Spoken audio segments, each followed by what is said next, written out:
संग केवली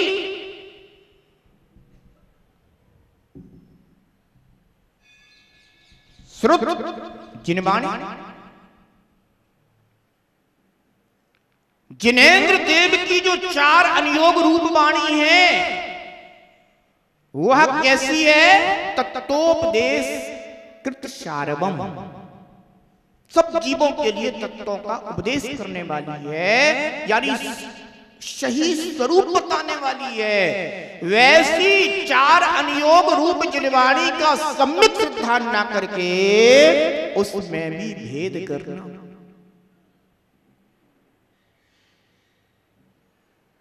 जिनेन्द्र भगवान की वाणी भेद करने के लिए नहीं थी, जिनेन्द्र भगवान की वाणी तो भेद मिटाने के लिए थी। जो वाणी भेद मिटाने के लिए थी वही वाणी अज्ञानियों के कारण भेद का कारण बन गई है। कभी विचार करना, जैन धर्म में इतने सारे पंथ निरूपित हो गए हैं, क्यों? सबके भगवान महावीर अलग अलग अलग है, क्यों? क्या इतने थे उनके बहुरूपिया थे क्या वो? भगवान महावीर के बहुरूपिया थे? भगवान महावीर बहुरूपिया नहीं थे, तुम बहुरूपिया हो, इसलिए तुमने उनको नाना रूपों में निरूपित कर दिया।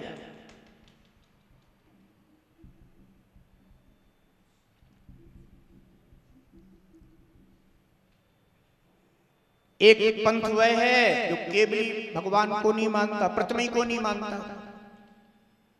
एक पंथ वह है जो प्रतिमा को मानता है। एक पंथ वह है जो शास्त्रों को पूछता है, गुरुओं को नहीं पूछता। एक पंथ वह है जो शास्त्रों में भी नाना प्रकार के भेद करता है। विचार करना, हम कहां हैं? सम्यक चिंतन क्यों नहीं करते? अगर तुम्हारे चार बेटे हैं तो क्या पिताजी चार रूप हैं? पिताजी तो एक ही होंगे, पर वो हालत कर दी है इस पंचम काल में धर्मात्माओं ने, चाहे वे भगवान हो चाहे भगवान की वाणी हो, सबके स्वरूपों पर ऐसा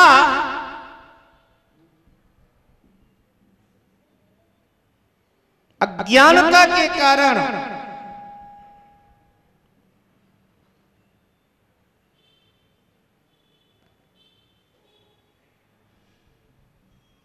ऐसा कलंक निरूपित कर दिया है कि आज एक मार्ग अनेक मार्गों में दिखाई दे रहा है। मैं कभी कभी यही विचार करता हूं कि आखिर इतने पंथों की आवश्यकता क्यों पड़ गई? भगवान ने तो एक ही मार्ग बताया, वो आदिनाथ ने बताया, वो महावीर ने बताया, सम्यक दर्शन ज्ञान चारित्राणी मोक्ष मार्ग। पर सबके अपने अपने मार्ग हो गए। केवल भगवान का अवर्णवाद हो गया। एक ने प्रतिमा को मान लिया, एक ने कहा हम प्रतिमा को नहीं मानते। बात खत्म ही हो गई। जो प्रतिमा को नहीं मानते उन्होंने तो अकृत्रिम चैतन्य सबका ही अवर्णवाद कर दिया। अब तो कोई जिन प्रतिमा रही ही नहीं। ध्यान रखो, केवली श्रुत जिनवाणी में भेद कर दिया। कोई कहता है कि प्रथमान योग, करणान योग, चरणान योग, द्रव्यान योग, इनमें से द्रव्यान योग ही एकमात्र पढ़ने योग्य है। प्रथमान योग में तो किससे कहानी है? तो जिनेन्द्र भगवान किससे कहानी सुना रहे थे? अरे भगवान की चारों अनियोग रूप वाणी ऐसी है जो जीवों के लिए मोक्ष मार्ग का दिग्दर्शन कराती है। अब सब जीव एक जैसे तो होते नहीं, किसी की रुचि चरित्र करने में होती है, किसी की रुचि अध्यात्म में होती है, किसी की रुचि अपने भावों को जानने में होती है, किसी की रुचि इन सबको जानते हुए आचरण को पालन करने में होती है। जब तक ये चारों एक साथ नहीं होते ना, तब तक जीव को सत्य का सिद्धांत नहीं होता। पर बांट लगे अपने अपने, जो जिन वाणी आश्रय करने के योग्य थी उसका भी बंटवारा कर दिया। गजब हो गया। इतनी बुद्धि पाई कहां से? पर यह बुद्धि नहीं है, यह दुर्बुद्धि है।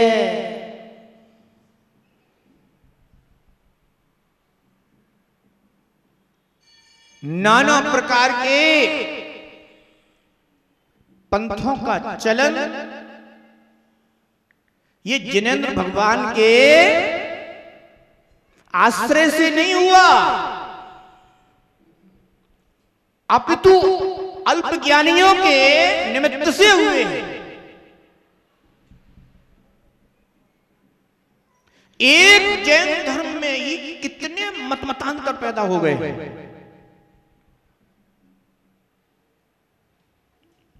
कोई कहता हम 13 पंथी हैं, कोई कहता हम 20 पंथी हैं, कोई कहता हम तरण पंथी हैं, कोई कहता हम दिगंबर हैं, कोई कहता हम श्वेतांबर हैं, कोई कहता हम 16.5 पंथी हैं, कोई कहता हम शुद्ध 13 पंथी। इनमें से जितने भी ये नाम आए हैं, इनमें से किसी का भी नाम किसी जिनेंद्रियों की वाणी में आया, किसी शास्त्र में आया?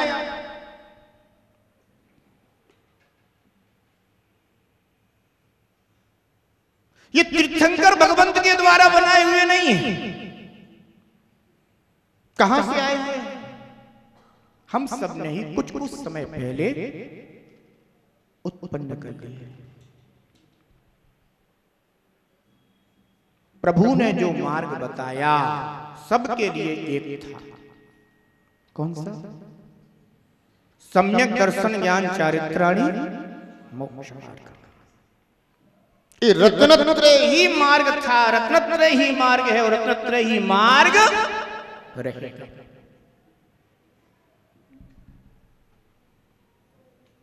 श्रुत का सिद्धांत जरूरी है। वर्तमान योग में महापुरुषों के चरित्र होते हैं, तीर्थंकर भगवंतों के चरित्र होते हैं, और फिर यह बताया जाता है कि उन्होंने किस तरह जीवन में वैराग्य धारण किया, उनके जीवन में व्रत नियम संयम किस तरह से आया, उन्होंने अपनी आत्मा को कैसे जाना, और फिर उन्होंने किस तरह से पुरुषार्थ करके अपने स्वरूप में रमण करते हुए संसार से पार होने का पुरुषार्थ किया। बंधु, जब अपन प्रतिमान योग आदि पढ़ते हैं तो फिर अपन को अपना ही जीवन चरित्र झलकने लग जाता है। ऐसे अपन खेलते थे जैसे वो खेलते थे, ऐसे अपन भोजन करते थे वो भी करते थे, ऐसे उनके माता पिता परिवार थे, ऐसे अपना भी माता पिता परिवार है, ऐसे वो भी जीवन जीते, हम भी जीते हैं। पर उन्हें कभी निर्ग्रंथ गुरु का संयोग बन गया, उन्होंने उनके उपदेश सुने, उनके जीवन में वैराग्य भाव आ गया, उन्होंने संसार और शरीर भोगों का चिंतन किया, आत्मा और शरीर में भेद विज्ञान किया, उन्होंने जाना कि हमें आचरण कैसा करना है, उन्होंने उसको स्वीकार कर लिया। अपन ने वो अभी स्वीकार नहीं कर पाया, इसलिए अपन अभी गलत मार्ग पर है, और उन्होंने वो स्वीकार लिया, वो सही मार्ग पर है। तो अपने को बोध होता है कि हमें भी ऐसा ही मार्ग स्वीकार करना है। प्रभु के चरित्र पढ़ने के बाद अपना चरित्र बदल जाता है। वर्तमान योग, करणान योग अपने परिणामों को बताता है, तीनों लोगों की संरचना को बताता है। नाना प्रकार की भ्रांतियों को मिटाता है। कोई ये सोचता है कि पूरे के पूरे संसार की सृष्टि की रचना किसी ने की है, पर करणानी योग ये कहता है अनादि अनिधन।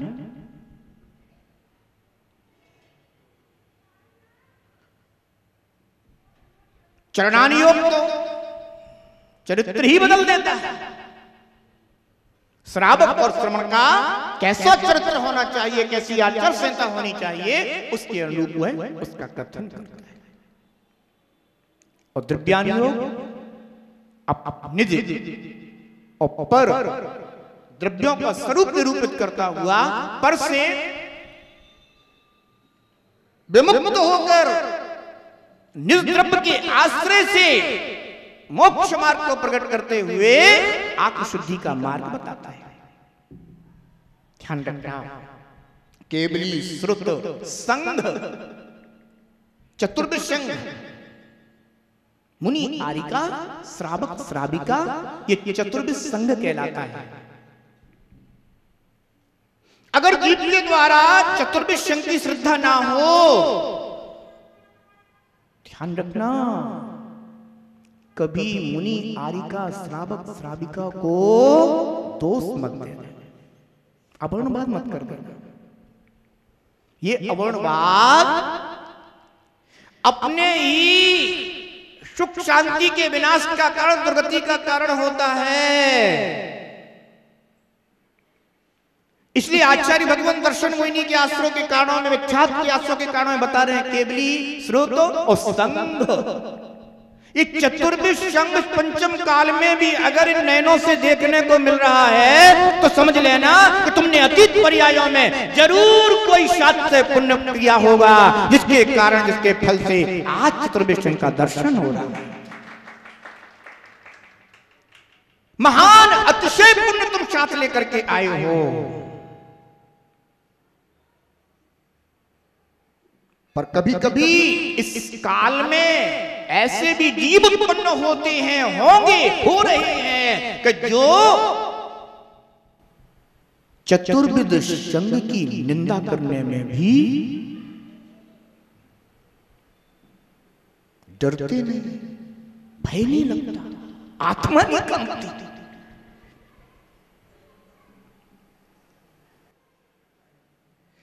श्रेणिक महाराज ने यशोधर मुनिराज के गले में सर्प डाल दिया। रानी चेलना ने कहा, स्वामी जरूर तुम्हारे लिए कोई खोटी आयु या गति का बंध हो चुका है। चेलना के वचन अन्यथा नहीं थे। साधु की निंदा उपसर्ग करने के कारण श्रेणिक को नरक जाना पड़ा।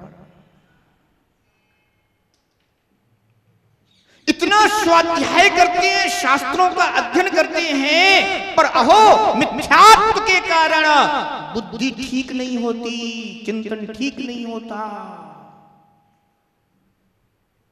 दोष पर दोष करे जाता है, अहंकार करता हुआ जीव दोष करता है। ध्यान रखना, एक बात कहूं, ज्यादा ज्ञान हो ना हो कोई बात नहीं चलेगा। ज्यादा ज्ञान हो ना हो चलेगा, पर कभी देव शास्त्र गुरु की निंदा मत करना, श्रद्धान करना।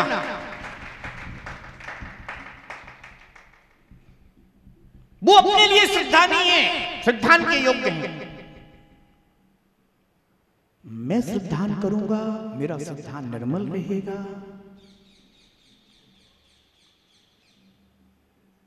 फल ज्ञान के नहीं, फल श्रद्धान के होते हैं। और श्रद्धान का सबसे पहला फल यह होता है कि ज्ञान सम्यक हो जाता है। श्रद्धान के आते ही ज्ञान ठीक हो जाता है।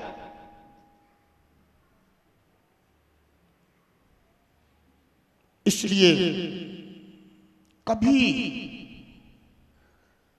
संघ की यानी चतुर्विध संघ की मुनि आरिका श्रावक श्राविका, मुनि आरिका में तो हम लोग हैं ही, श्रावक श्राविका में आप लोग आ जाते हैं।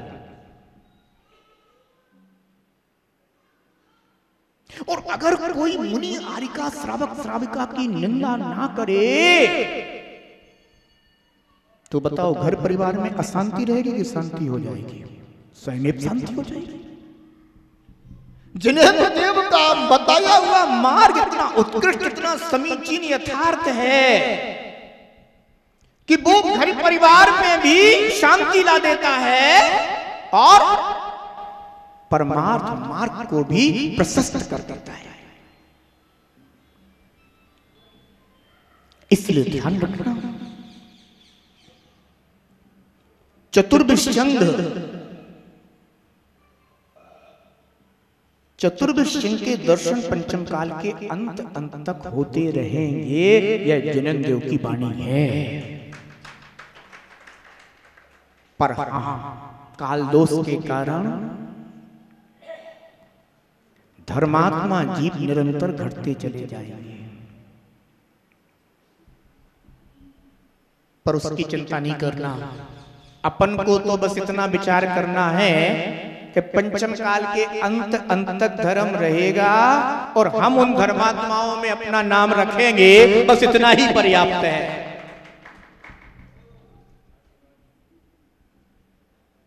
ये जिनागम उद्घोष कर रहा है तो संघ की कभी निंदा मत करना। संघ में कभी भेद मत डालना,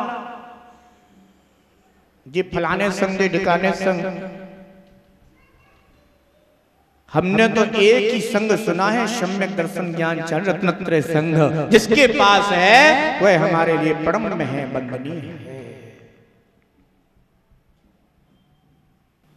केवली श्रुत संघ धर्म, धर्म का जैसा स्वरूप है। धर्मस्य मूलम दया, दया का नाम ही धर्म है। दया निज पर भी होती है, दया परजीवों पर भी होती है, और जो दयावान होता है उसी के जीवन में रत्नत्रय आदि धर्म प्रकट होता है। जानते हो, ये मुनराज अपना एक उपकरण लिए रहते हैं। पिच्छी का उपकरण किस लिए? मुनिराज धर्मस्य मूलम दया, इस बात का अपनी पिच्छी के माध्यम से